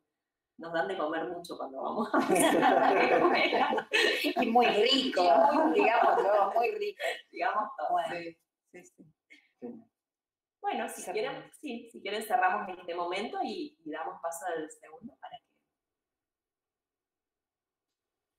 que... Bueno, le agradecemos un montón la presencia de Alejandra, Mirta. Realmente nos queda muchas cosas resonando, muchas cosas que tomamos nota, muchos pedidos, muchos reclamos históricos también que estamos viendo en el chat, que la verdad que son reclamos genuinos y que son reclamos que estamos atendiendo también en cierta medida las posibilidades que nos da la administración pública, y tomamos nota de todas las cuestiones, y que sepan que tienen una dirección provincial, como ustedes decían, que ahora es un espacio para poder canalizar todas estas consultas, y es un espacio que está en construcción, como lo dije al principio, y que es una invitación abierta también a todos los docentes rurales para que vayan nutriendo también este espacio. Así que, bueno, muchísimas gracias y seguimos en contacto. Un placer. Gracias por la invitación. Bueno, antes de despedirlas a Alejandra y Mirta, queremos recordarles a toda la audiencia que el sábado que viene vamos a volvernos a encontrar en un segundo encuentro denominado La Escuela Rural y las propuestas pedagógicas del plurigrado, recorridos, reflexiones y aportes por los desafíos actuales, y a cargo de María Cristina Castañeira, y un segundo momento denominado Portadores de Sueños, Enseñanzas y Porvenir, a cargo de Karina Ratero. Y en el programa del martes 9, en el que vamos a festejar el natalicio de Ángela Peralta Pino y que será transmitido en vivo por las redes sociales del Ministerio de Educación, iniciamos a las 9 con un acto de homenaje por el nacimiento de Angelita, que se va a realizar en la localidad de Providencia. De 10:30 a 12 horas se realizará un conversatorio con estudiantes y docentes del nivel secundario y los secretarios de Educación, doctor Víctor de Bloch, y de Educación Secundaria, profesor Gregorio Vieto. De 13:30 a 14:30 se va a cerrar la formación pensada para escuelas rurales santafesinas, denominada ESI como política de cuidado. De 17 a 18 horas, conversatorio con docentes que participaron del curso La Huerta Escolar con enfoque agroecológico, y de 18:30 a 20 horas, visita guiada por el museo que se encuentra en la Escuela Rodante número 942, con testimonios de exalumnos a cargo del delegado regional 1, profesor Roque Gamates. Atentos al bloque paradigmático que viene modificando la mirada sobre lo rural, una realidad que ya no es la que Ángela Peralta Pino vivió, una época que nos invita a repensar enfoques reduccionistas, binarios o de complementariedad, y en este contexto es que entendemos la coyuntura como oportunidad para revisitar teorías clásicas que definieron lo rural en contraposición a lo urbano, como sinónimo de producción agrícola o el número de habitantes según su superficie. Desde el equipo de Dirección Provincial de Educación Rural, pensamos que esta continuidad formativa a partir del recorrido por territorios diversos y desde el aporte de distintos profesionales que entregan su alma a la educación rural es oportuna para emular el camino de Ángela el día en que se conmemoran los 120 años de su natalicio. Por los caminos de la educación rural, esta docente dejó una huella invaluable, huella impregnada por la garantía de derechos, aun cuando en ese momento solo estaba avanzando la escolaridad primaria. Ella tuvo la visión de alfabetizar a jóvenes y adultos, trabajadores obrajeros, hacheros, empleados excluidos e invisibilizados por las estructuras patronales de la forestal. El paso de esta maestra pionera en derechos en educación, desde la perspectiva humanística que plantearía años después Paulo Freire, sin duda continúa irradiando inspiración y merece ser celebrado, honrado y emulado entre quienes hoy nos dedicamos a la educación rural. Muchas gracias por compartir este espacio con nosotros. Hasta el martes y hasta el sábado.